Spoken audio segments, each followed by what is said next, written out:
Trilux is een fabrikant van verlichting, de nummer 3 in Europa. ELP is een van onze groothandelspartners. En we kwamen gezamenlijk op het project Kees Smit terecht. Vanwege de grote oppervlakte en de eerdere samenwerking die ik had gehad met Trilux bij andere projecten, vond ik dat hun de uitgelezen partij was voor hier om ook daar de verlichting te realiseren. Vanaf afgelopen jaar september zijn we operationeel in dit pand. Dit pand is eigenlijk het centrale opslagmagazijn van Kees Smit.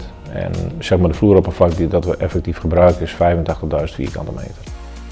En wat voor mij belangrijk is geweest met betrekking tot de verlichting, dat het prettig moet zijn voor de medewerkers om in te kunnen werken. En dat wij ons ook bewust zijn van onze impact op het klimaat, waardoor we dus en vooral veel LED zijn gaan gebruiken en ook ervoor zorgen dat wanneer we het licht niet nodig hebben, dat het automatisch ook uitgaat. Wat is er bereikt? Nou, in dit geval in ieder geval dat er op elke verdieping ook voldoende verlichting is. Dus als je het gangpad inloopt waar het in eerste instantie donker lijkt, dan loop je erin een kleine stap en dan vervolgens komt er gewoon verlichting. En dat maakt het dat het in ieder geval een stuk prettiger werk is voor de medewerkers hier in het magazijn. Wat we hier geleverd hebben is meer dan 9 kilometer aan lichtlijn, dus dat betekent de profielen. Als je kijkt naar de armaturen hebben we rond de 1000 armaturen hier geleverd en rond de 150 sensoren. En zo hebben we het voor elkaar gekregen dat de eerste uitvraag uiteindelijk niet hetgeen is wat we geleverd hebben, maar we hebben toegevoegde waarde geleverd.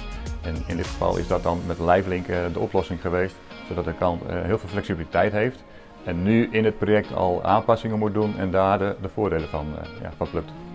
Nou, LiveLink is een light management systeem wat Trilux zelf ontwikkeld heeft. Dat betekent dat wij dus alle armaturen die DALI geschikt zijn kunnen aansturen. En het allermooiste is dat de eindgebruiker hier gebruikt dus ook de app om zijn verlichtinginstellingen zelf te kunnen aanpassen. Welke waarde dit toevoegt is dat wij op de vloeren nu de indeling van het magazijn anders hebben ingericht. En dus ook de verlichting moeten verhangen. En met het DALI systeem kunnen wij dus voor zorgen dat het ook op die manier weer wordt ingericht. Als we dan kijken naar de initiële meerprijs, dus de meerinvestering die Kees Smit heeft gedaan, dan praten we zo rond zo'n 10% meerprijs. Nou, als we dus nu zien in de huidige aanpassing die nu gewenst is, hebben ze die investering al terugverdiend. Dat betekent dat ze voor de toekomst alleen nog maar meer besparen.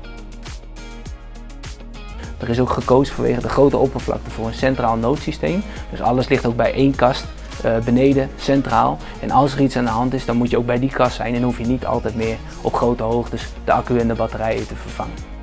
Mijn quote is: wie niet kan delen, kan niet vermenigvuldigen. En dat komt ook weer fantastisch terug in dit project, want uiteindelijk doen we het samen. En als je ziet als we de krachten combineren, wat voor dingen er allemaal gerealiseerd kunnen worden, dan is dat wel een veelvoud van wat ik ooit had durven dromen.